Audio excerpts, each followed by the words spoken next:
இடம்பொருள் நேயர்களுக்கு வணக்கம். ஸோ இன்னைக்கு வந்து பார்த்தீங்க அப்படின்னா இப்போ பாண்டியன் ஷோ சீரியலில் திடீர்னு கதிர் பழியை ஏற்றுக்கிட்டது ரொம்ப நாள் முன்னாடியே ஏற்றுக்கிட்டார். ஆனால் இப்போ பாவத்தையும் சேர்த்து ஏற்றுக்கிட்டு இருக்காரு. என்ன அப்படின்னா அவங்க அம்மா அமைதியாக இருக்கிறதுனாலையும் ராஜியை பேச விடாமல் இருக்கிறதுனாலையும் இதில் இந்த திருட்டு போன நகையும் சேர்த்து இவர் தலையிலே விழுந்ததுனாலையும் அட்லீஸ்ட் அந்த மீனா சொன்னாங்கல்ல அதையாச்சும் கோமதி டக்குன்னு பேசியிருந்துடலாம். ஆமாம், அந்த நகை திருட்டு போயிடுச்சு, இவன் அப்போவே வந்தோடனே சொன்னான், அதனால தான் அப்படின்னு சொல்லிட்டு அழுதாங்க. நீ இது ஃபுல்லாக தான் பேசினாங்க, நகை திருட்டு போயிடுச்சு, ஆனால் போலீஸை கம்ப்ளைண்ட் கொடுக்கல, ஏன்னா இதுங்களே ஓடி வந்ததுனால பயந்துட்டு விட்டுருச்சுங்க அப்படிங்கிற மாதிரி ஏதாவது சொல்லியிருந்துருக்கலாம். இல்லை இப்போ கூட கம்ப்ளைண்ட் கொடுங்க ஏதாச்சும் ஒன்று பண்ணியிருக்கலாம். ஆனால் என்னன்னா கம்ப்ளைண்ட் கொடுத்தா கண்ணனை பற்றி தெரிய வந்துருமா.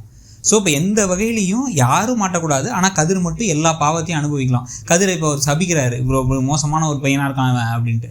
இப்போ என்ன பண்ணுறாரு பாண்டியன், இவனுக்கு பிள்ளையும் கிடையாது, நான் அவனுக்கு அப்பாவும் கிடையாது அப்படிங்கிற வார்த்தையை சொல்கிறாரு. இந்த சமயத்தில் ராஜி சொல்ல வந்தாங்க. அப்போ கதிர் சொல்லிட்டு போயிட்டாரு, எனக்காக ஏன் நீங்கள் இவ்வளோ தானே கஷ்டப்படுறீங்க, நான் உண்மையை சொல்லிடுறேன் அப்படின்ட்டு ராஜி சொல்லியிருக்கலாம்ல. அவங்களும் சொல்லலை, நல்லா அத்தையை போலவே இருக்கிறாங்க. அத்தை அதை விட மூச்சு கூட விடவே இல்லை, தனக்கு இதில் இன்வால்மெண்ட் இருக்க மாதிரியே காட்டிக்கவே இல்லை. கேட்டால் அவர் அடிப்பாராமா திட்டுவாராமா, அவரால் தாங்க முடியாது. இதை மட்டும் தாங்க முடிஞ்சா அவர் இப்பயே உடஞ்சி போய் தான் இருக்காரு. அழகாக கண்ணு முன்னாடி ஒரு பெரிய மனுஷன். அப்போ கூட கொஞ்சம் கூட இறங்கி வராமல் இருக்காங்க. கோமதியை பார்த்தாலே நம்ம கடுப்பும் கோபமும் எரிச்சலுமோ தான் வந்துட்டு இருக்கு. இப்போ இதில் இதுக்கப்புறம் சரி பண்ணுறதுக்கு வேலையெல்லாம் செய்வாங்க. அப்படியே அவங்கள ரொம்ப அப்பாவி மாதிரிலாம் காமிப்பாங்க. ஆனால் இவ்வளோ கேவலமான ஒரு காரியத்தை பண்ணிட்டு எப்படிமோ ஒரு அம்மா ஒரு தாயிட்டு இருக்க முடியும் அப்படின்னு தான் நமக்கு தோணிட்டு இருக்கு. ஸோ இதெல்லாம் நடந்துகிட்டு இருக்கும் பொழுது இப்போ அடுத்து பார்த்தீங்கன்னா பாண்டியன் என்ன முடிவு பண்ண போகிறார், நேராக கிளம்பி போகிறார்ல, இனிமேல் அப்பாவும் இல்லை பிள்ளையும் இல்லட்டு போய் இருக்கிற பெட்டி படிக்கலாம் தூக்கி போட்டு வீட்டை விட்டு வெளில போடா, நகையோட எப்போ வரியோ அப்போ வா, அந்த நகையை திருப்பி கொடுக்குறது நீ சம்பாதிச்சு வர முடியுமா வா, அந்த பழிபாவத்தோட இந்த வீட்டில் இருக்காது, இதுக்கப்புறம் நீ உன மூஞ்சிலே நான் முடிக்கூடாது, கிளம்பி போ அப்படின்னு துரத்தி விட்டா இப்போவாச்சும் கோமதி மன்னிப்பு கேட்டு சேர்த்து உண்மையை சொல்லி இங்கே இருக்கட்டும் அவன் சொல்லுவாங்களா? இல்லை இப்பயும் ஓகேடா வெளில போ, பாய் பாய், நான் என்ன பண்ணுறதுப்பா, கல்யாணம் முடிச்சிட்டேன், நான் சொன்னால் நீ கேட்டிருக்கியா, நீ எதுக்கு தாலி கட்டின அப்படிங்கிற மாதிரி பேசிட்டு விட போகிறாங்களாங்கிறது தெரியல. ஆனால் எப்படி பார்த்தாலும் கோமதி செய்கிறது ரொம்ப மோசமான விஷயம். கதிர் ஓவர் நல்லவராக இருக்கிறது ரொம்ப மோசமான விஷயம் தான். இதில் மீனாவும் கூட சேர்ந்து காப்பாற்றுறாங்கிற பேர் வழியில் திருப்பி ஒரே விஷயத்தை பண்ணி நமக்கு போர் அடித்து டயர்டாக்குறாங்க. ஸோ இதுக்கு பிறகு என்ன நடக்க போகுது அப்படிங்கிறத பார்க்கணும்.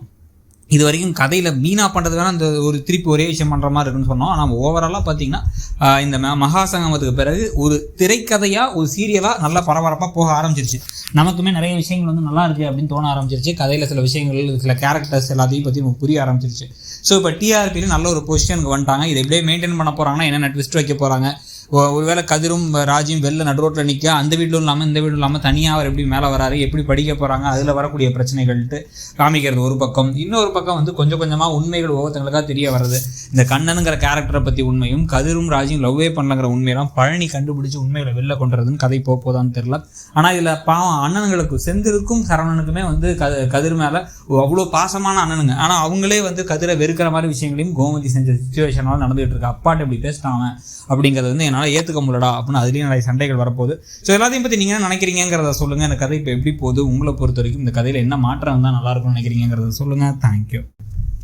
இடம்பொருள் நேயர்களுக்கு வணக்கம். ஸோ இன்னைக்கு பார்த்தீங்க அப்படின்னா இப்போ பாண்டியன் ஷோ